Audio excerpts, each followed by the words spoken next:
sir, chat, we back again. Chris double OCP. Remick isn't I don't know what the fuck that means. just a vampire.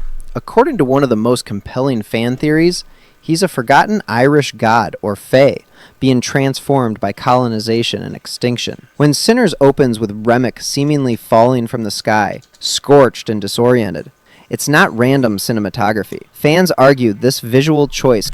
This is also one of those movies where you get to just choose what you want to do. Because, like, you don't really know what the, like, I love this movie, but I do get confused sometimes. I'll be like, you know what I'm saying? Niggas get confused. There's nothing wrong with being confused. Connects him to Irish mythology, specifically to beings like the Leanin' She, a blood-hungry spirit from Celtic lore who seduces and drains victims. The theory suggests that long before Remick became a vampire, he possessed the same gift as Sammy, the power to awaken ancestral spirits through music. This wasn't vampirism, but divine resonance, a spiritual ability tied to his people's culture. Then came destruction. British colonization of Ireland, which lasted approximately 700 years from 1169 until 1922, erased his community. His temple fell, his people were killed, and he chose undeath, not to become a predator, but to preserve songs no one else would sing. His vampirism became a form of cultural preservation through the only language he had left: consumption. This reframes every action Remick takes in the film as the desperate attempt of a dying culture to survive through assimilation of others. The vampires in Sinners represent cultural appropriation and erasure.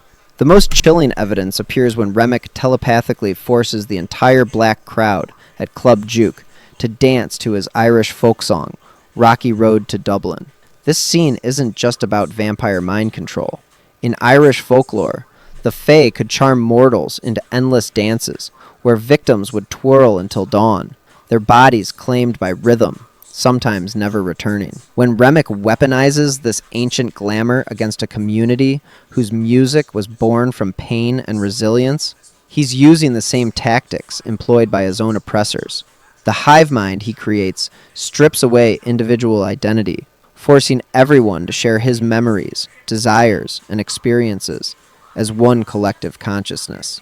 After Remick bites Bo Chow, he immediately gains the ability to speak Taishanese Chinese, absorbing Bo's entire cultural and linguistic heritage. This isn't just memory theft.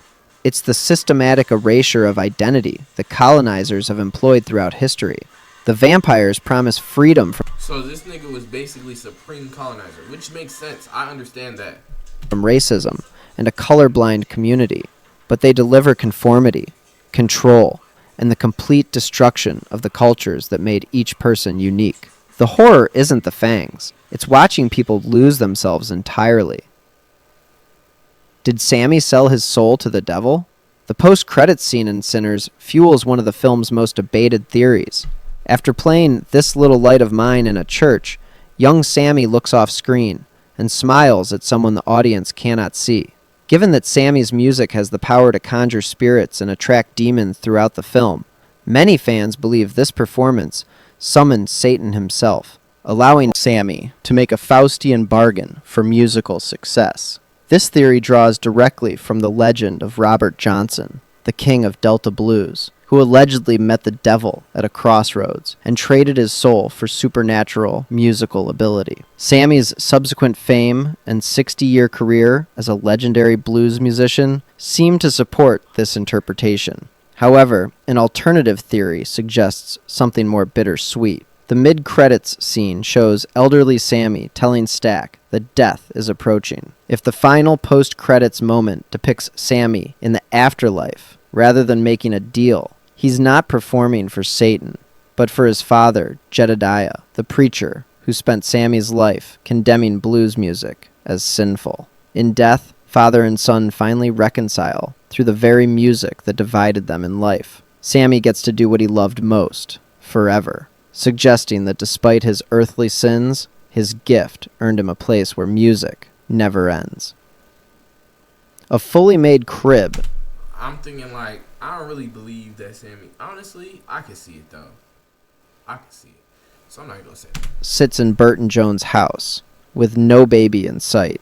This haunting detail appears briefly when Remick first seeks shelter from the Choctaw vampire hunters chasing him. The film never addresses it directly, but actor Peter Dramanis revealed to critic Courtney Howard, a writer for Variety, that a deleted scene explained everything. The film originally opened with Bert and Joan discussing their desire to have a child and their inability to conceive. Then Remick arrives injured and changes everything. The scene was cut during editing, but director Ryan Coogler deliberately left the empty crib in the final film. This choice has spawned one of the movie's darkest fan theories. Many viewers believe Remick, or the newly turned Bert and Joan, killed and consumed their own child. The evidence supports this grim interpretation. Vampires and sinners often leave victims dead or turned, and the crib suggests a baby once lived there. The couple's eagerness to let Remick in despite warnings from the Choctaw hunters indicates desperation, possibly the desperation of parents who lost a child and saw vampirism as a twisted path to resurrection or reunion. Whether the child died before Remick arrived or after remains ambiguous, but the empty crib functions as a visual representation of the innocence and future that vampirism destroys. Sinners isn't really about vampires. It's about whiteness as a lurking evil outside the door. Ryan Coogler structures his film... I mean, I'm pretty sure we all know this. You know what I'm saying? I think when we was watching this, that was, first off, you don't just let anybody through them doors. That's the first thing. You know what I'm saying? But also just like as a black person, you know what I'm saying? It's seen, we know who was the evil man, you know what I'm saying, in this movie.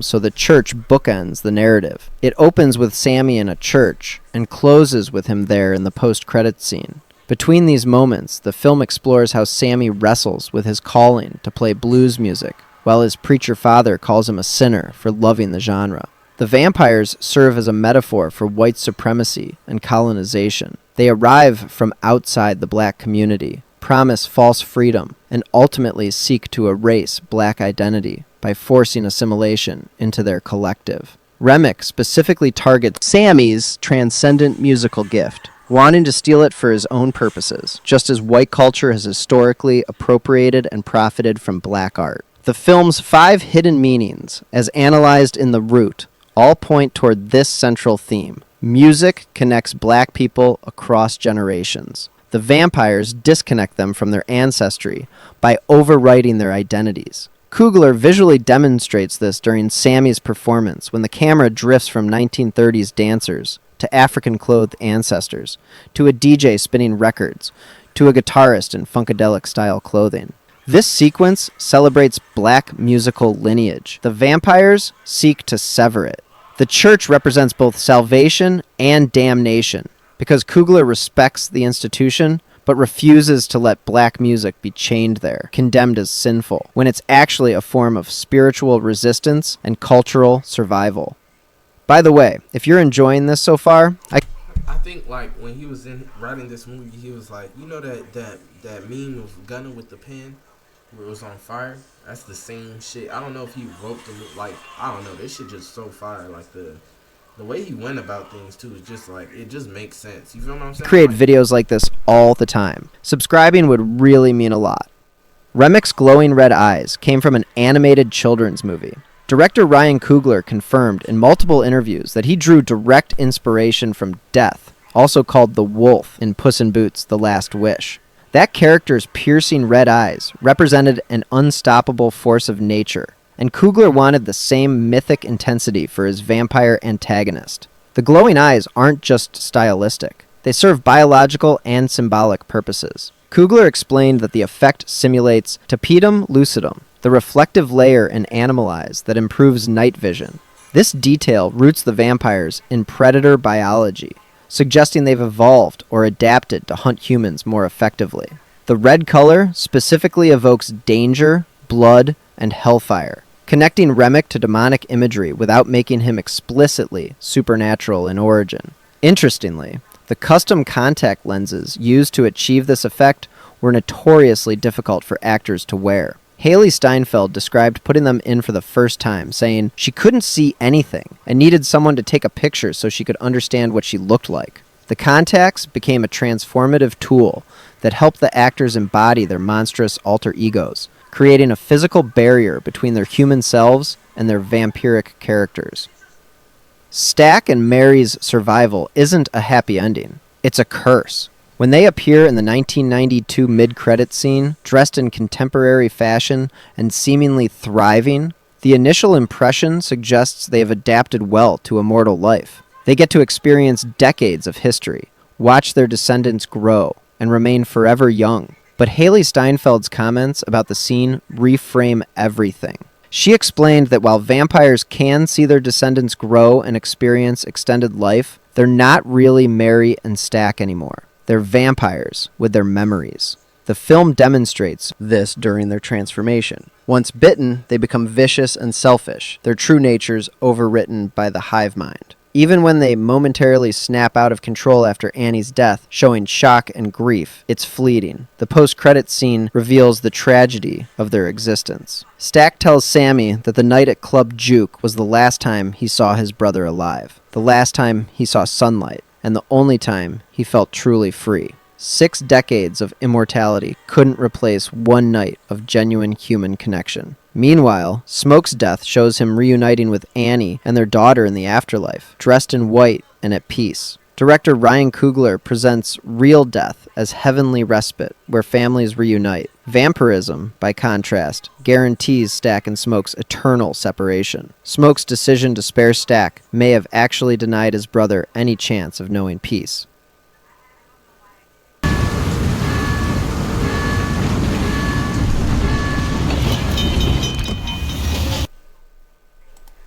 Y'all realize how deep that is, though?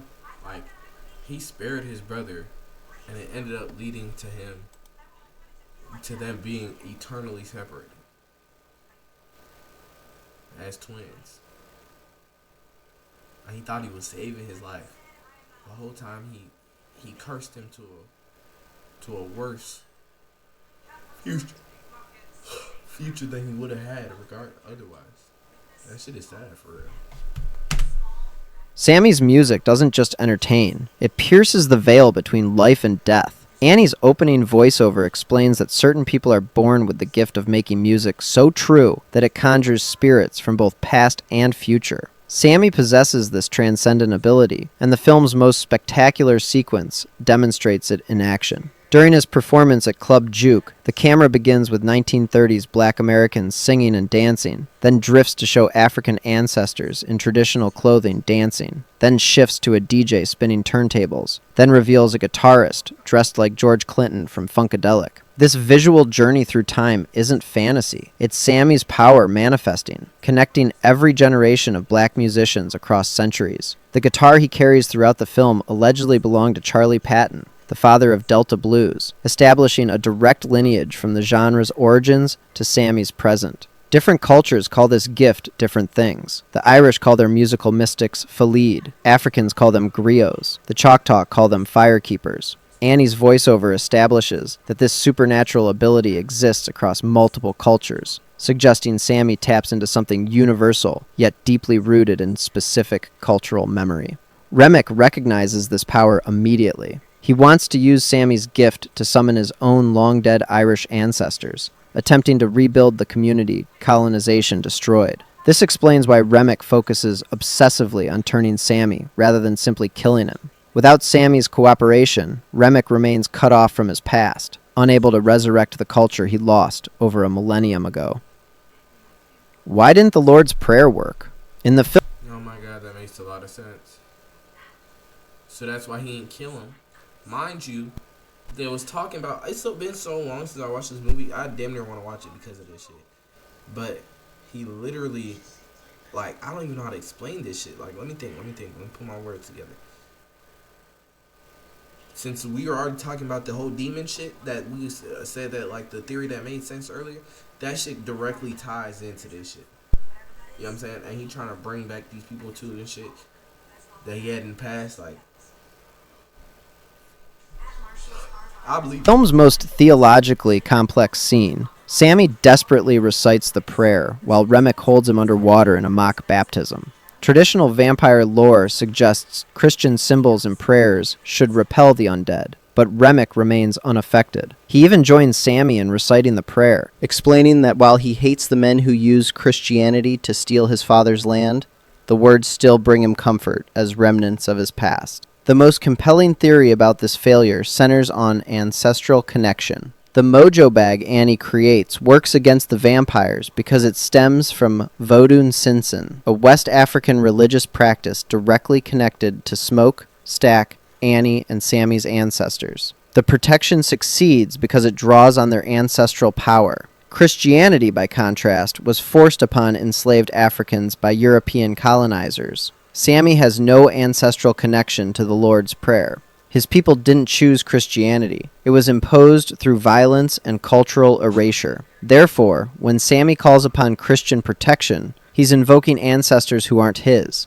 The prayer fails because it lacks the ancestral power needed to combat supernatural evil. An alternative interpretation suggests the prayer didn't work because vampires in this world aren't demonic entities subject to holy law. They're cursed beings, disconnected from both heaven and hell, making Christian symbols meaningless to them. If Sammy had been Italian or Irish with generations of Catholic ancestors, the prayer might have worked by tapping into his cultural lineage. But for a young black man in Mississippi in 1932, African spiritual practices hold more power than the religion of his oppressors. Mary is mixed race, but passes for... That shit right there, A1. Like, I don't know. I actually really like that detail. Like, this nigga was, like, he was literally cooking. Because, like, I don't know. I am a very much, you know what I'm saying, I'm a Christian person, you know what I'm saying. But I also do think, like, that's a good, like, you know what I'm saying? That's a good little tidbit to put in there. Because, like, on some shit. You feel me? On some shit, bro. We don't know. White. And her story explores the psychological cost of cultural erasure. Stack convinced her to deny her heritage and embrace whiteness, arguing it would give her opportunities denied to black Americans in Jim Crow, Mississippi. Mary grew up close to Stack and Smoke's family, which makes Mary's eventual betrayal even more painful. She abandoned the woman who gave her life and the community that formed her identity, all for the promise of white privilege. When Mary becomes a vampire, her transformation completes the erasure Stack began. The hive mind strips away whatever remained of her individual identity, her personal history, and her connection to her mother's legacy. She becomes part of Remick's collective, forced to share his ancient Irish memories, while her own cultural heritage disappears entirely. The film presents this as tragedy, not liberation. Mary achieves the colorblind community Remick promises, but only by ceasing to be Mary. Her 1992 appearance with Stack shows them thriving materially, wearing expensive clothes and moving confidently through the world. But they've lost the warmth and vulnerability they showed before their transformation. They're successful vampires, living in the shadows, unable to walk in daylight or maintain genuine human connections. Mary got the freedom from racism Stack promised, but the price was her entire identity. She's no longer the woman who loved Stack, or the daughter who honored her mother. She's an immortal being wearing Mary's face, carrying Mary's memories, but fundamentally hollowed out.